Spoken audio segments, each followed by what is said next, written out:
a great understanding in a nanoparticles in towards the recent vaccine is a vast technologies that happens nowadays, as long as we know understanding and the characteristic of the vaccine to be used. So before we start about our discussion today, I think we would like to introduce ourselves first. So my name is Mohamad bin Saad, matrix number 192463. Hi, my name is NURUL Next, IZWANI, Harissa. BINTI Muhammad Oh, ARIF. My matrix number is 192134. My name is HARISSA SHAZANA, matrix number 194611. Hi, my name is ASHIQAH FARWIN binti Muhammad Abdul Salim, and my metric number is 193373.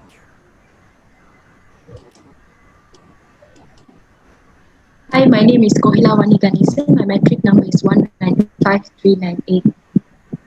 Hi, my name is. Can you guys hear me? Yes. Okay. My name is NADHIRAH ZAIDI, matrix number 193674. all right. So I think that's all for our introduction for this discussion. So a journal that had been sent to us by Dr. Jazz, actually a study by McKay et al. 2020 on COVID-19 vaccine demonstrated that the efficiency of self-amplifying RNA, or known as SARNA, encapsulated in a lipid nanoparticles in generating immune response compared to the natural infection in recovered for this pandemic situation, COVID-19. And in-depth understanding of this SLN is very important to be used as a carrier to carry the sRNA for application towards the medicines purposes. So before we start into each of the category, we would like to a little bit of discuss with a general background of the solid particles. So actually, can you guys know what can someone give some information about this? Maybe I'll start first. Okay, yeah. So a little bit of short summary regarding this journal is the main three methods that was explained based on this journal was encapsulation of mRNA by lipid nanoparticle to protect the mRNA from degradation by post-cellular machinery. So there was three methods used. First is SARNA lipid LPN vaccine, but that was injected into the mice. Second is electroporated plasmid into the mice, injected into the mice, and through natural infection to humans. So from the results obtained by comparing the three introduction of virus, the results indicated the highest amount of antibody, the IgG, was produced in SARNA LPN vaccine. So the highest concentration produced was at the 10 to the power of 5 and 10 to the power of 6 negative 1 mg per ml. So perhaps this is why the encapsulation is the best method in order to uptake of mRNA into the body. I see. So that's Okay, the I would reason why like. the using of this medicine. Oh, okay. Okay, sorry, Wani, you can continue. Sorry. Okay, before we go into deep into this topic, we know that we learn about nanoparticles, and there are two types of nanoparticles, which is inorganic and organic. And this lipid nanoparticles is categorized as organic nanoparticles. So have you ever wondered why we use organic compared to inorganic?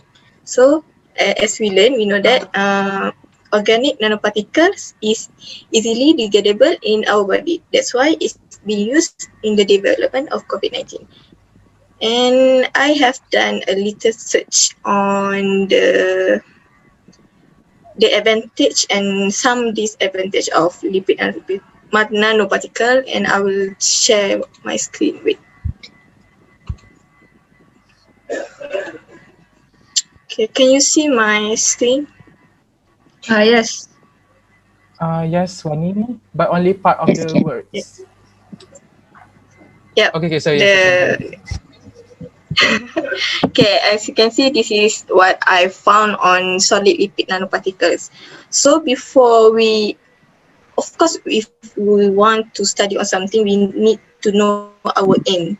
So the aim, the use of this SLN is, as you can see, the possibility of control drug release, increased drug stability, high drug payload, no biotoxicity, as I mentioned before, as it easily degradable in our body, avoidance of organic solvent, incorporation of lipophilic and hydrophilic drugs.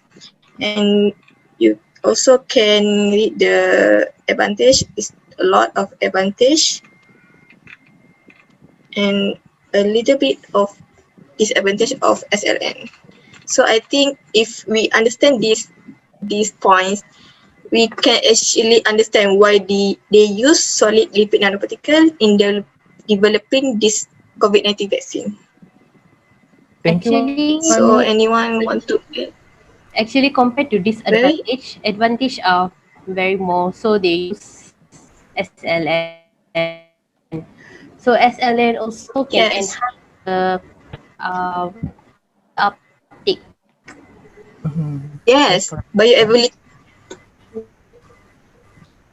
Just like what Dr. Jeff mentioned about the Yeah. using of the chitosan to be using it as a drug carrier into our. As you can see, it's also compatible with our body because our body also contain lipid, like a major lipid in our body.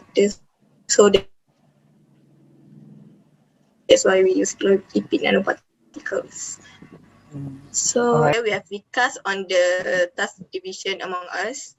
There are 4 components, which are the particle size of nanoparticles, FTIR, the encapsulation efficiency, and the morphology. So we will start with the particle size. Who's in charge for particle size? Okay, right. I'm in charge for the particle size. Okay, allow me to share the screen first on the journal that I've find out. Like, okay, this is the first research journal article, research journal article that I found based on the particle, mainly particle size. So the title of the journal is a thermostable mRNA vaccine against this COVID-19. So the highlights of this journal is development of LNP encapsulated mRNA vaccine ARCoV targeting the RNA of SARS-CoV-2. So ARCoV induces neutralizing antibodies and T-cell immunity in mice and NHPs. ARCoV vaccination confers full protection against SARS-CoV-2 challenge in mice, and ARCoV is a thermostable vaccine. Phase 1 studies. What to highlight in this was the result published. So from here you can see the particle size of this mRNA, particular LNP mRNA. DLS dynamic light scattering method as part as and from here I've also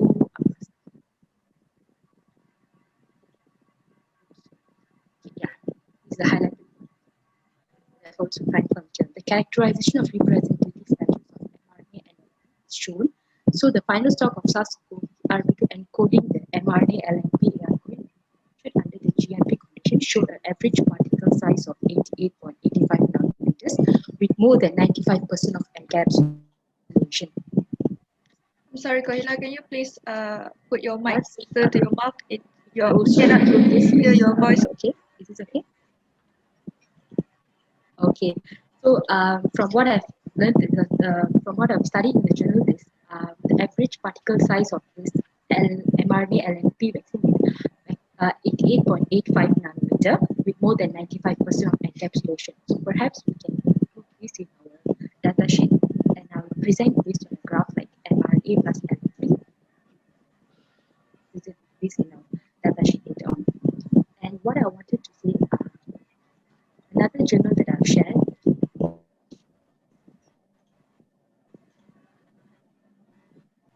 This is biological features of the LNPs. So from what is similar from what Wani have explained, that our body contains the lipid threads. So LNPs that are approximately like 100 nanometers size carries consists of phospholipids cholesterol. PEG is polyethylene glycolytic lipids and cationic or amethyl lipids. So the function of this phospholipid also this cholesterol is the structural and stabilizing goods, where this PEG they support the prolonged circulation.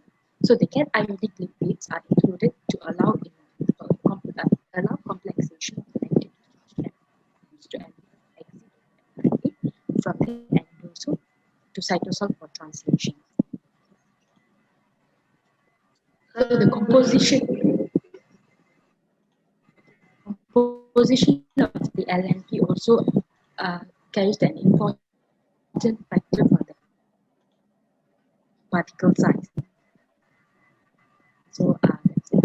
Kohila, I want to ask, the size for 88 something is for mRNA encapsulated in LNP, right? For RNA is still the same size, or it's different? It depends on the composition of LNP particles that you want to always go back to the aim of it, like what you have explained. So it depends on the composition of it. It differs like the composition, the amount of lipid. Right. That's what I had read from the journal. Okay, thank you for your explanation. So we shall proceed to the next point, which is FTIR. Okay. Hamdi will begin first. Nadhirah. It's okay. Thank you, Wani. Okay, thank you to Kohila too. Okay. Okay. All right. So, thank you to Wani for inviting us to to this point, and then thank you to Kohila too. Okay, for the very great explanation about the size particles. Okay. FTIR. So FTIR for Fourier transform infrared spectroscopy is one of a quantitative analysis to detecting a free functional direct experiment. The intensity of an interacts with the samples as a function of a light frequency. And so what this machine will do is they detect the kinetic movement of atoms upon the absorption of the of the samples. So each of the sample will, will visualize a very specific patterns for absorption of this very specific of the functional groups. Okay, so before we go to detail about this discussion, actually it's quite hard for us, for Nadhirah and I to, search about this FTIR characterization upon this COVID-19 vaccine, because actually this, okay, there's a reason. First, for the first one, COVID-19 is new, okay, and then the research regarding this vaccine is quite, I'm not saying that it's very low, it's quite high, but it's not very particular about the nanoparticles. The second part is actually this FTIR is quite new technologies, so that's the reason why we cannot, find more about this FTIR sequence analysis. I mean, this analysis, and so it's okay. We managed to, gather some information about these functional groups, and it's not a very functional group, but the ingredients of this vaccine, this particular vaccines about the part of the nanoparticles, which is can be used to, to be detected in FTIR for a future, for the advanced time. Okay, so okay. In this section, we would like to, divide into two parts. First one with with SARNA, and the second part without SARNA, which is the SLN only. Okay, with sRNA, do you know that the SLN is a composed of lipid, right? And so the with sRNA, there's actually a various of the protein, that combine into this sequence, such as there's like a very spiked glycoprotein stabilized with a proline substitution of K968 and V969, and a soluble version ends at a glutamine at Q1208 of the prefusion modified, into this sequence RNA, and then they also have this they also have this uh, okay, this amino acid like F318V substitution to reduce the glycoprotein binding to the natrophenase receptor. And so this information you can find in the journal that Dr. Jeff just gave us. Okay, and then there's with sRNA, which is composed of the RNA that has a very particular of the protein itself to be characterized. And so okay, so let's talk with another version, which is only SLN.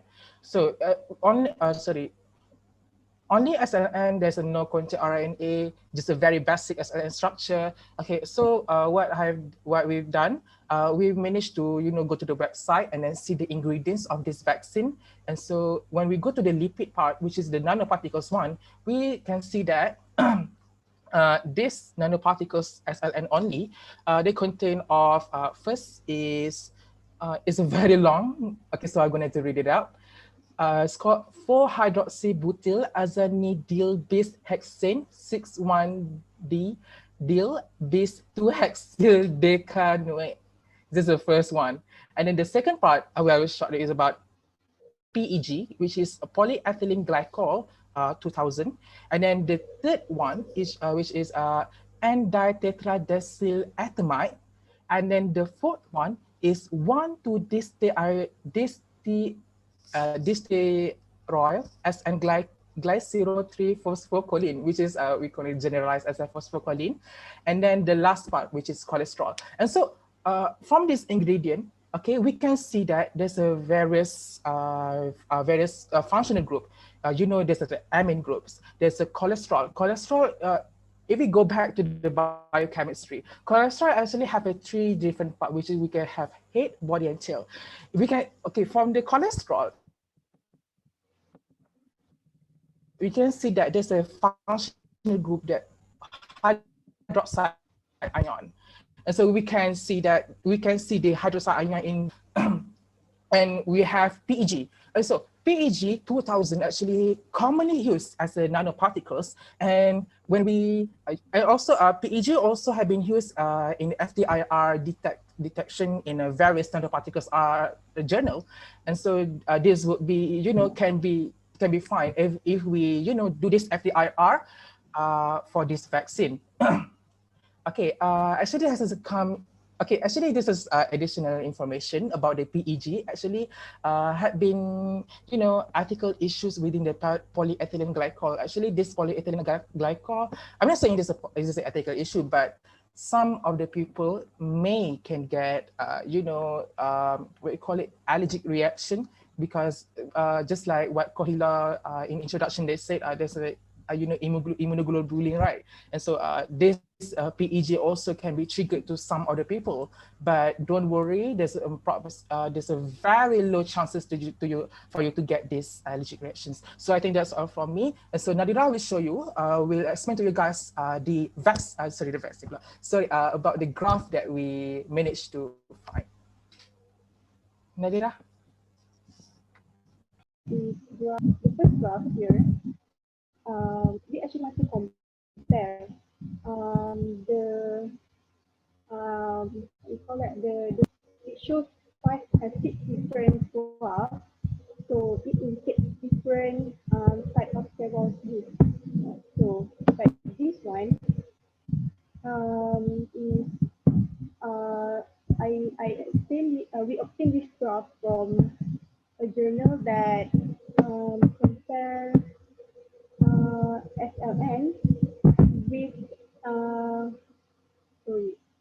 that compare blank SLN with SLN that contain drugs. So we want to focus on C here. So as indicated by this colored pattern. So this colored pattern actually visualize different peaks for different functional groups. So the first one is the green peaks, the green color. So the green color actually displays functional group for alkane. The yellow one for carboxyl. So the light one, the gray one is alkane, the light blue one is for ester, and last one is for alkene. Uh, for this one, it does not, from the paper that I read, it didn't really shows or tell us which functional group that it the peak shows. The peak, sorry, the paper doesn't tell us the peaks belong to which functional group. So I cannot really tell you what's the difference, but we can see here. Um, you can see there's different peaks for this one or for this one. So I think that's all for me. If you have any questions, just ask me. Okay, thank you Nadira and Hamdi for the great explanation. As we know, this development of COVID-19 also is also new, so there's not much information on this FTIR, and we can further study on this maybe. So next we further to the next topic, which is the encapsulation efficiency. So I shall pass this to Ashika. Can you? Yeah. So basically, nanotechnology concept could be applicable here, and diverse formulation based on the nanoparticles have been promising to administer the viral vaccine, especially for the COVID-19 vaccine. So my part is the encapsulation efficiency. So encapsulation efficiency is the percentage of drugs that is successfully entrapped or encapsulate into measles or nanoparticles. So for this assignment, focus more on the encapsulation efficiency that entrap into the nanoparticles. So I going to share screen now. According to the Crommelin et al., the fluorescent dye was used to detect the encapsulation efficiency. So you can see in this table the analytic method to determine and monitor quality attribute and stability of mRNA vaccine. So we can see that the fluorescent dye is to detect the encapsulation efficiency. So analysis of drug in both free and encapsulated drug fraction allow the calculation of encapsulation efficiency. So these are the calculation. The percentage of encapsulation efficiency equal to total drug added minus with the free non-entrapped drugs divided by total drug added and times with 100%. So based on this article, saRNA, which is self-amplifying RNA, was encapsulated in LNP's lipid nanoparticle using a self-assembly process. So this is because the LNP enhance the cellular intake and improve their biocompatibility. So the encapsulation efficiency of this LNP in COVID-19 vaccine is more than 90%. So beside that, in one article, the Pacheco et al. Stated that the encapsulation efficiency is 95% for the BioNTech, which is Pfizer company, and while 94.5% in Moderna, NIAID company. So the differences between the BioNTech and Moderna is only 0.5%. Therefore, we conclude that the BioNTech company is more efficient compared to the Moderna to encapsulate the lipid nanoparticles. So these are the article that I found. So here they stated that for Moderna is 94.5% and for BioNTech is 95%. So stop. So I like to pass Okay, to I want to add a little bit of, if you want to read more on the encapsulation efficiency for the this particular journal that Dr. Jeff gave to us, it's under the topic formation of SARNA. Okay, next we go to the last topic, which is the morphology. Harissa? So as we know, the lipid nanoparticle act as a critical component of a formulated saRNA vaccine. So as we can see here, typically, as we know, the analysis on the characterization of surface of lipid nanoparticle, we will use electron microscopy such as scanning electron microscope, SEM, atomic force microscope, AFM, and transmission electron microscope, TEM. So based on what Hamdi has said earlier, we haven't found any yet established journal about the COVID-19 vaccine, Pfizer. So I have found one journal. This is the closest I could get. I will share my screen. Okay, so in this journal, it explains about several vaccine by using the electron microscopy analysis. So as we can see here, this is the surface of the vaccine. It contains viral bilayers, spike proteins, HA, NA that formed on the surface of the vaccine to detect the antigen. So okay. You can see my screen, right? Okay. Yes, we can still see. So we can further test the presence of these components by using SDS page analysis. So these are the example of vaccines used: Cannot, Merex, Dufer, Everest. This is the, I think this, yes, this is the bands of the components, the spike proteins and all that. Okay, so based on the Pfizer vaccine, so what we can say here is that based on the journal given by Dr. Jeffrey, the SARNA LMP vaccine, we observe robust antibody and T helper type 1 cells on the surface. However, there were no antibody dependent enhancement ADE of SARS-CoV detected, as has been observed for SARS and MERS. As we know that this is the same virus that caused SARS and MERS. So these are the detailed description of the nanolipid. We can, as what Hamdi said, there are presence of cholesterol, PEG lipid, and all that. So we can, you can further read this in the journal article given. So this is all I could manage to get on the information of the vaccine morphology. So that's all from me, I guess. So do you guys have anything to add? Anyone want to add into Harissa's explanation? Okay. But I think Aisyah has give a good explanation on the morphology, even though there's lack of data available. Yeah, true. I want to ask, you explain about the pictures, right? The images, right? Sorry That about one that. is It's okay, Ashika, you you first. explain about the images, right? Yes. That one is influenza vaccine, not Yes. COVID.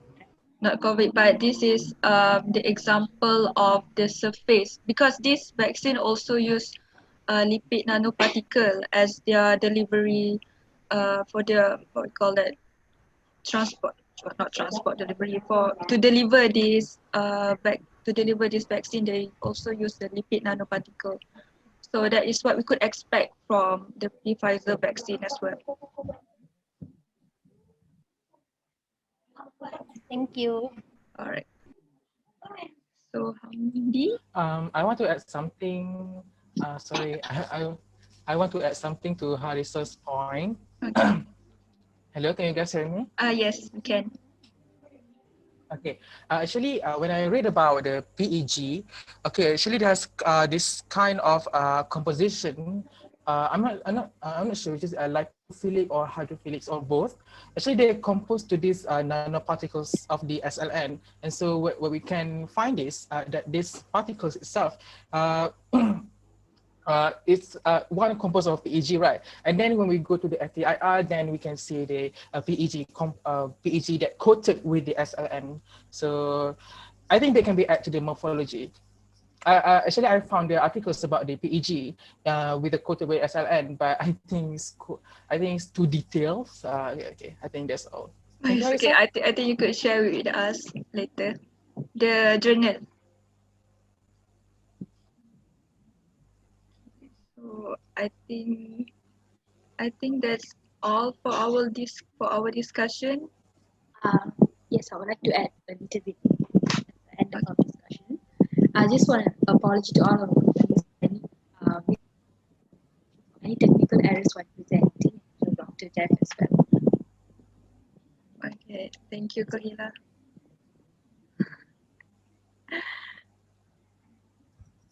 It's okay, It's okay, Kohila. We also got technical issues, right? Okay, I think that's all from us. So I think thank you so much for your efforts for this very last assignments for the degree slide. So I think an appreciation to you guys for a big help throughout this assignment. So I think we will update all of this information into the Google Docs. So I think one of you have been, jot down some of the information to be added into the Google Docs, right? Okay. So I think that's all from us. Bye. Okay, thank you guys. Thank Thank you, you. everyone.